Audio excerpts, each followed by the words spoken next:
Hi అండి అందరికీ welcome back to my channel. నేను మీ శైలేష్. మీ అందరూ ఎలా ఉన్నారు? బాగున్నారా? నేనైతే చాలా బాగున్నాను. మీరు కూడా బాగుండాలని మనస్ఫూర్తిగా కోరుకుంటున్నాను. ఈరోజు వచ్చేసి మంగళవారం ట్యూస్డే వ్లాగ్ అనమాట.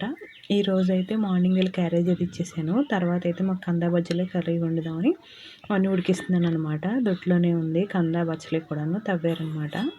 ఇప్పుడైతే పాలవెల్లి నిన్నే తీసాను కదండి, దాన్ని ఒకసారి కడిగేసి పసుపు రాసి బొట్లు పెట్టుకుంటున్నాను. అన్నీ ఒకేసారి అంటే అవ్వవు కదా, నెమ్మదిగా చేసుకుంటే అని.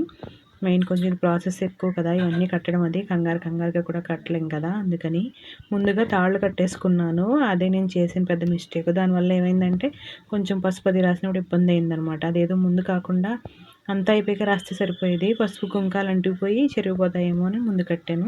లాస్ట్కి మొత్తం ఇదంతా కట్ చేసి మళ్ళీ ఇంకోటి కట్టవలసి వచ్చిందనమాట. ప్రస్తుతానికైతే ఇప్పుడైతే పసుపు రాస్తున్నాను. ఇది అయిపోయిన తర్వాత పసుపు కుంకాలు బొట్టు పెట్టేసిన తర్వాత మా వారు ఇవన్నీ పళ్ళు అవి పట్టుకొచ్చారు, కట్టవలసినవన్నీ పాలవెల్లికి. అవన్నీ కూడా ఒకసారి కడిగేసుకుని పసుపు రాసి బొట్టు పెట్టుకుని దీన్ని పెట్టుకోవాలన్నమాట. ఇప్పుడైతే ఇలా చేస్తున్నాను. వీళ్ళు ఈరోజు అయితే ఎర్లీగానే వచ్చేస్తున్నారు పిల్లలు. చూడాలి మరి ఎప్పుడు వస్తారో. ఈ లోపల అయితే వీళ్ళు వస్తే మళ్ళీ పని అవ్వదు, లేట్ అయిపోతుందని. ఈ రోజంతా కూడా చాలా క్లైమేట్ చాలా మబ్బుగా ఉందండి. వర్షం అలా చుక్క పడుతూనే ఉంది.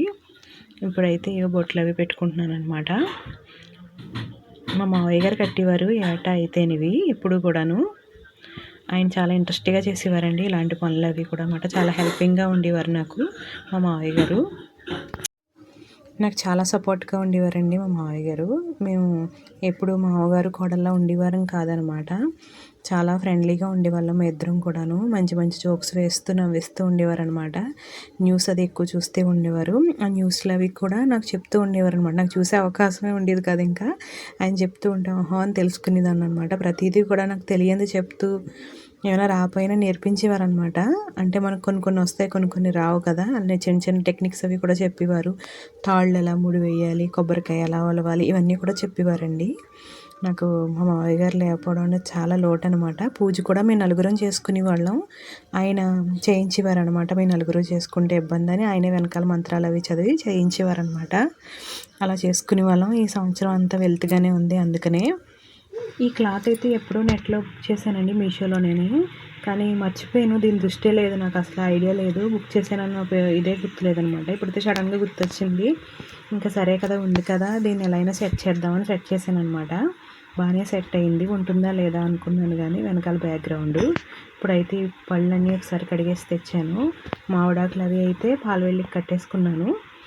మెయిన్ అవే కదా టైం పట్టేది. అవి అయిపోయిన తర్వాత వీటికి పసుపు రాసి బొట్లు పెడుతున్నాను అనమాట. కొంచెం స్పీడ్గా పెడదామని పెట్టేటప్పటికి టప్మని ఊడిపోయింది. అమ్మో చాలా డెలికేట్గా ఉన్నాయనుకుని నెమ్మదిగా పెడుతున్నాను అనమాట. ఇప్పుడైతే ఇవన్నీ అయిపోయి బొట్లు పెట్టేస్తే ఇంక సగం పని అయిపోతుంది కదండి. ఇంకెటొచ్చి అప్పుడు వంటగది హాలు కడిగేసుకుంటే సరిపోతుందని. వేళలా వర్షం అలా పడుతూనే ఉందండి, మబ్బుగా ఉందన్నమాట. మా మావయ్య గారు ప్రతిదీ అలాగే నాకు వెనకాల నుండి ఇవన్నీ చేసేసేవారనమాట. ఎప్పుడూను నేను ఆయనకి అందిస్తూ ఉండేదాన్ని. ఆయన నేను కబుర్లు చెప్పుకుంటూ ఇప్పుడైతే ఎర్లీగా చేస్తున్నానని. నార్మల్గా అయితే ప్రతి సంవత్సరం కూడా నైట్ టైం కట్టేవాళ్ళం మేము. ఆయన నేను కూర్చుని లేట్ నైట్ కూర్చుని కట్టేవాళ్ళం అనమాట. ఏవేవో కబుర్లు చెప్పుకుంటూ ఉంటుంది. పెద్దవాళ్ళు ఉండాలండి, ఎప్పుడు వెళితే అనమాట వాళ్ళు లేపడం అన్నది. మొత్తానికైతే ఎలా అయితే కట్టేసాము. కొంచెం మా వారు కూడా హెల్ప్ చేశారు. ఇంకా పత్రవి అయితే మా పెరట్లోనే ఉంటాయండి మ్యాక్సిమం. దానిమ్మ ఉంది, ఇంకా ఉసిరి ఉంది, ఇంకా ఉమ్మెత్తు ఉంటుంది, ఇంకొంటి ఉత్తరేణి కూడా ఉన్నాయన్నమాట. కొన్ని దొరికాయి, మామిడి ఇవన్నీ ఉన్నాయి. ఇంకా ఎటొచ్చి మారేడు దళాలు ఇవన్నీ కొన్ని ఉంటాయి కదా, తులసి దళాలు ఇలాగే ఉన్నాయి. ఇంకా మిగతావన్నీ కూడా ఇంకా బయట నుంచి తెస్తా అన్నారు మా వారు. ప్రస్తుతానికి ఉన్నవైతే నేను కోసేసాను అనమాట. ముందుగానే వాతావరణం బాగోలేదు కదా అని. చెట్టు అయితే ఇప్పుడే పూత మీద ఉందండి, కాయలు కాస్తుంది. చూడాలి, నిజంగా ఈ కాయలు చూస్తే మా మావయ్య గారు చాలా సరదా పడిపోతారు అనమాట. నా వీడియోస్ నచ్చితే లైక్ చేయండి, షేర్ చేయండి, సబ్స్క్రైబ్ చేయడం మాత్రం మర్చిపోకండి. Thank you guys, bye.